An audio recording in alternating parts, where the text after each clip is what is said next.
সহজ পদ্ধতিত আপোনালোকে ঘৰতে কেনেকৈ পনীৰ প্ৰস্তুত কৰিব 5 মিনিটতে হোৱা এটা পনীৰ ৰেচিপি আপোনালোকৰ আগত আগবঢ়ালোঁ। নমস্কাৰ বন্ধু বান্ধৱীসকল, মই মৰমী মোৰ ইউটিউব চেনেল আৰু ফেচবুক পেজলৈ আপোনালোক সকলোলৈকে স্বাগতম জনালোঁ। আশা কৰোঁ আপোনালোকৰ সকলোৰে ভাল। বৰ্তমান মোৰো ভালেই বাৰু। মই আজি আপোনালোকক ঘৰতে 5 মিনিট বা 10 মিনিটত কেনেকৈ এটা পনীৰ বনাই ৰেচিপি কৰি খাব পাৰি তাকে আপোনালোকৰ আগত দেখুৱাবলৈ চেষ্টা কৰিলোঁ।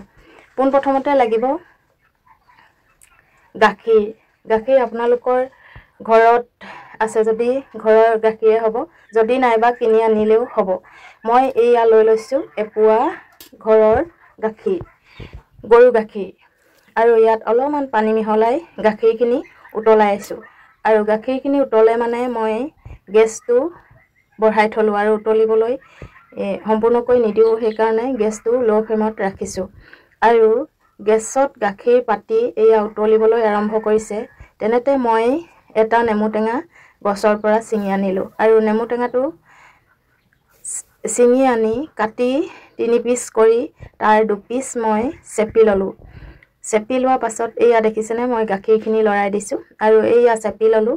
চেপি মই ইমানকণ ৰসকণ ধুনীয়াকৈ চাকি লৈছোঁ আৰু এপিচ থাকি গ'ল। আচলতে গাখীৰ কম, সেয়েহে মই টেঙা কমকৈ দিছোঁ, নহ'লে হয়তো পনীৰটো টেঙা টেঙা লাগিব খাবলৈ। বলক তেতিয়া এতিয়া গাখীৰ উতলি আছে যিহেতু তাত এতিয়া মই এয়া টেঙাৰ ৰসকণ দি দিলোঁ। দেখিছেনে টেঙাৰ ৰসটো আচলতে ছটিয়াই দিব লাগে। মোৰ যিহেতু কেমেৰা কৰিবলৈ কোনো সুবিধা নাই, সেইকাৰণে মই এখন হাতে এনেকৈ বাকি দিলোঁ। দেখিছেনে ধুনীয়াকৈ এতিয়া গাখীৰখিনি ফাটিবলৈ আৰম্ভ কৰিব। এয়া ফাটিলেই, আপোনালোকে দেখিছেনে নাই নে না গম পোৱা নাই কেমেৰাত। দেখিছেনে এয়া মই লৰাই দিছোঁ, ফাটিবলৈ আৰম্ভ কৰিলে।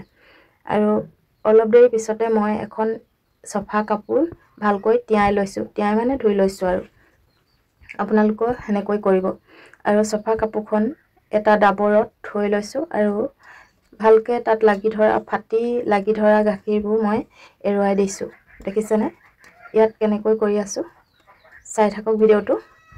আৰু ইয়াৰ পাছত মই যিখন চফা কাপোৰ লৈছোঁ এটা সৰু ডাবৰত পাৰি লৈছোঁ, কাৰণ পানীখিনিৰ সৈতে বাকি দিব লাগিব।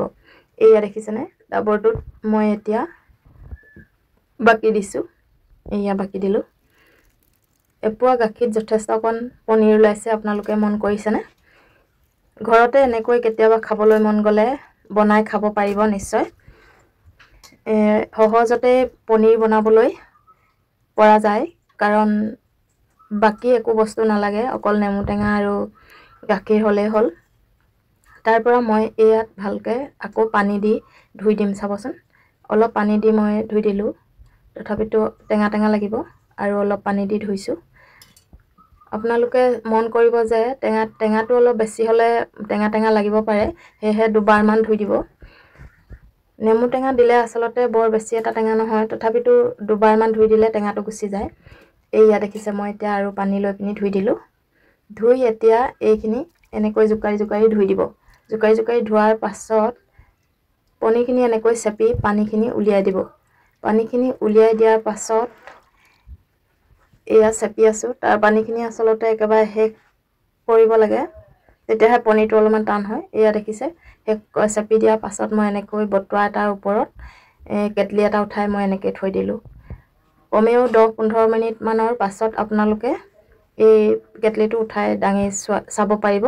তাৰ পৰা দেখিছেনে এইটো এনেকৈ লাডুটো ওলাই গ'ল আৰু কিমান ছফ্ট হৈছে দেখিছেনে, টান হৈছে। মানে ঘৰত বনোৱা আৰু দোকানত বনোৱা বহুত পাৰ্থক্য। দোকানত বনোৱাবোৰ অলপ খাবলৈ বেলেগ হয় আৰু ঘৰত বনোৱাবোৰ বেলেগ। এইবোৰ মই কাটি পিচ পিচ কৰিলোঁ আৰু ধুনীয়াকৈ এসাঁজ হৈ যায়। ইয়াৰ লগত আচলতে কাবেলি বুট, আলু আৰু বিলাহী নানা ধৰণৰ মাহৰ লগত বনাই খাব পাৰে। আৰু এনেকৈয়ে ঘৰতে পনীৰ প্ৰস্তুত কৰি এসাঁজ খাই চাবচোন। আৰু যদিওবা ভিডিঅ'টো ভাল লাগিলে লাইক, কমেণ্ট আৰু শ্বেয়াৰ কৰিবলৈ নাপাহৰিব। এনেকুৱা ভিডিঅ' পাবলৈ মোৰ চেনেলটো ছাবস্ক্ৰাইব কৰি